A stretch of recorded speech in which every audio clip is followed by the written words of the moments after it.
Hey folks, welcome back to the channel. We got a good update for you on Tarkov with the Hardcore wipe. I got a solid day of playing it, the Hardcore wipe myself, and got some time to put my thoughts together. Got some rest, and we're the next morning into this. And it's not all pretty, but it's also not the end of Tarkov or the worst wipe ever, or whatever hyperbolic phrase is being used to farm upvotes on Reddit. BSG has already made some tweaks and major changes based on player feedback, so let's not waste any time and get you guys up to speed. Now, before that, though, just to catch you all up, the TLDR of where we're at with the Hardcore wipe, if you're not aware. We started off with no tasks other than dailies and weeklies, but no trader tasks, no quests to do. You were only able to spawn on, and you still are, only able to spawn on Customs, Factory, and Ground Zero. Bosses are at 100%. The hideout has all of its requirements doubled. So like if you needed 2 tapes before, you need 4. If it was 40,000 rubles, it's 80. They just straight doubled everything.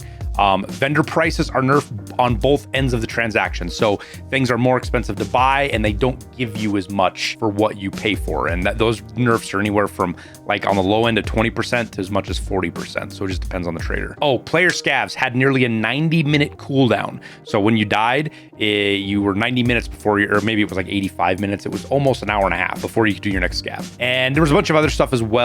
If you want a more complete granular detail of it, just go check out my patch notes video from yesterday.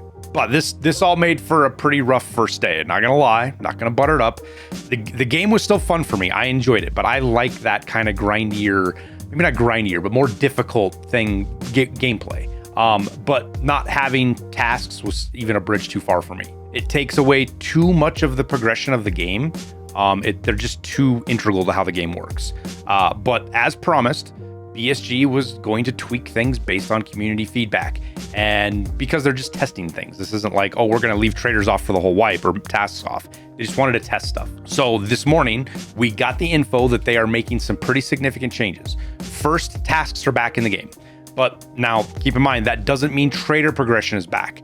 The traders are still set to their requirement for level 2 for all of them is level 80, which is impossible to get. On top of that, the money spent has been bumped up to, I believe, just looking at it, it's a lot higher than it used to be. So trader progression, you're still going to be stuck with level 1 traders till they decide to make some more changes. But at least there's stuff to do, and you will be able to unlock hopefully certain items. Some stuff has been completely removed. I do know that. For example, like colics on Therapist, she isn't listing those for sale. There's the barter there, but they're not for sale anymore.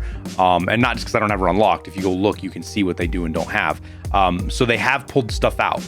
But as you unlock some tasks, you're going to get things like a CMS barter, or to be able to buy car med kits. Things like that will all show back up once you do some of these tasks, even though you can't get traders to level 2. Some of the items are just task locked. So just keep that in mind as you're playing, or if you're playing.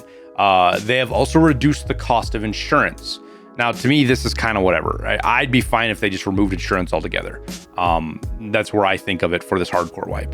The insurance system is mostly used by people to fund their gear or fraud their gear, and it just really limits the gear churn in the game. It heavily favors squads, and like you can see this there's an example that you can look at this when you compare PvE and PvP, right? So PvE, your insurance is 100% guaranteed because there's nobody, once you die, the raid is over and there's nobody to take your shit. So you just get it all back. And what this does in PvE is it just makes all the gear super cheap, basically vendor price or less. And people's stashes just fill up with crap. And it's some people like that, but for a hardcore experience, I just don't think it fits if that's what BSG's trying to do. Now, off that soapbox, what they did to insurance is they've reduced it by about 30% or so from where it was yesterday.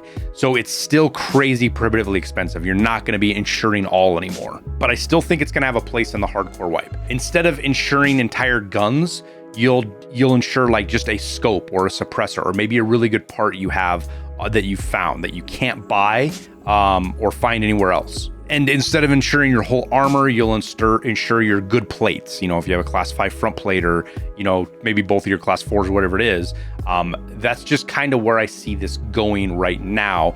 But it'll be a little while before it really pans out or makes sense. So instead of just being a one-to-one on money comparison, like for what you're doing in insurance, you should look at it as more of a rarity of item, or items that you just you're not able to get on traders. Most players right now are not going to take a screwed up plate.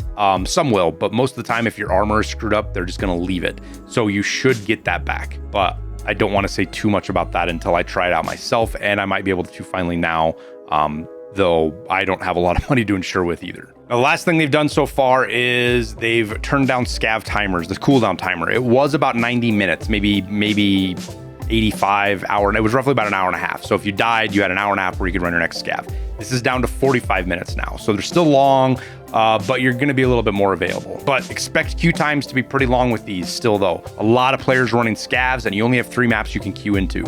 And my suggestion is, if you're going to be running your player scav, when you spawn in, and this is what I've been doing, and I've had great luck with it. When you spawn into customs, run to your closest transit you can. Maybe not factory. And you can do this on factory too. I didn't do it on factory, but it's another place you can. So like if I spawn next to the reserve transit, I hop over to reserve, and you have most of the map to yourself. It's kind of nice, actually. I was able to loot up a lot of buildings. I even killed a couple of raiders.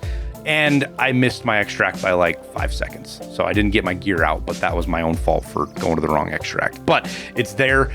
If you're scavving, get off customs because it's where everybody's at. Try to transit somewhere else. You can transit with your scavs and loot up somewhere else. There will be more loot and more availability.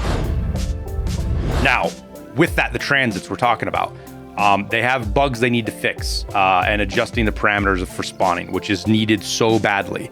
The transit system is something I want to enjoy and I want to use it, but right now, as it sits, it's a wreck. Set aside even if you set aside the bugs like the disconnects and problems like that, or where you can spawn with an entire other enemy squad in the same spot. Yes, that same bug that's been coming and going since they introduced transits is here with this, where transits are mandatory.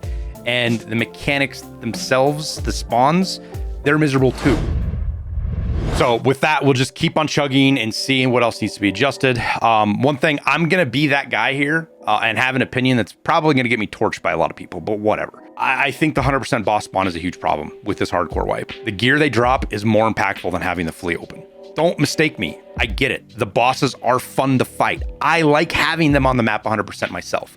But what they create is the problem. Even my old ass has been able to take on 4-man teams by myself because I have a class 5 front plate and 5.45 BT shooting out of an AK. And at most, they're slinging green tracers at me from an MP5 or a 8.55 out of an unmodded M4.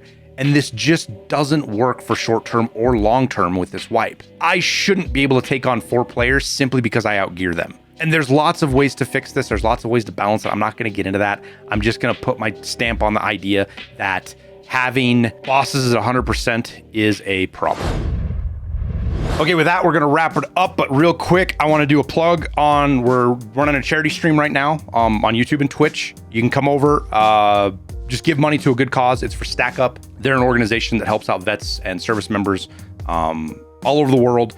It's gaming, geek culture kind of stuff. I can give you more details if you want to know about it. I don't want to ramble your ear off here. But if you got $1, if you got 10, come by, throw it by those guys. We've got some fun goals. We've got some milestones, things like that you guys can screw with me with if you want. Bitbot is on, so you can really make my day miserable if you want. All of that is going to go towards the charity. So come check it out. We'll be live pretty much every day till next Friday. I might need to take a day off, just like I said, I'm old, but we'll go from there. As always, thank you guys for watching. Don't forget to like and subscribe. It tells YouTube you want to watch more of my content, so it helps me out quite a bit.